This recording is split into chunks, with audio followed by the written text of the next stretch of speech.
जैसे सूरज के आगे बदरा ऐसे करुण छयारे, प्रेम की पवन करे चित मंजन जल के तेज नयारे।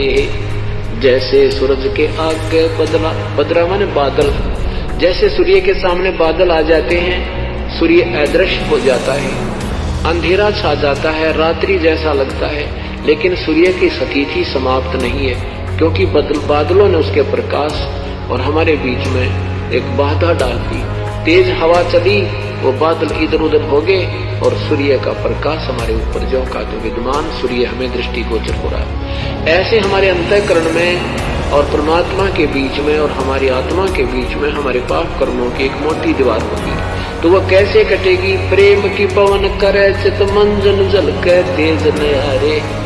प्रेम की पवन, भक्ति करेंगे, साधना करोगे, दान करोगे, आप में विनम्रता आएगी, अंदर से परमात्मा का प्यार उपजेगा।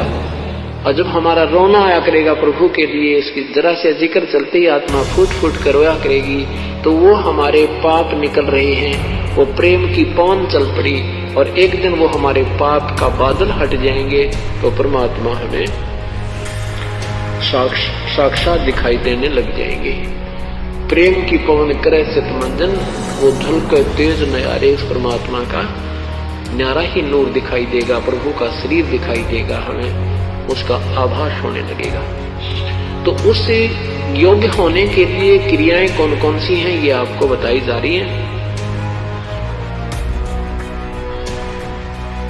जैसे रोगी को डॉक्टर कई प्रकार की गोलियां देता है, कोई पीने की दवाई है, कोई कैप्सूल है, कोई इंजेक्शन लगाता है, तो हमने वो सारे ही ट्रीटमेंट विधिवत करना होता है, जिससे हम शीघ्र आरोग्य हो जाते हैं। ठीक इसी प्रकार हम जन्म मृत्यु के रोग से पीड़ित हैं और इसमें हमें काफी मेडिसिन की आवश्यकता पड़ती है, अर्थात प्रभु की भक्ति कई प्रकार से करनी होती है। जैसे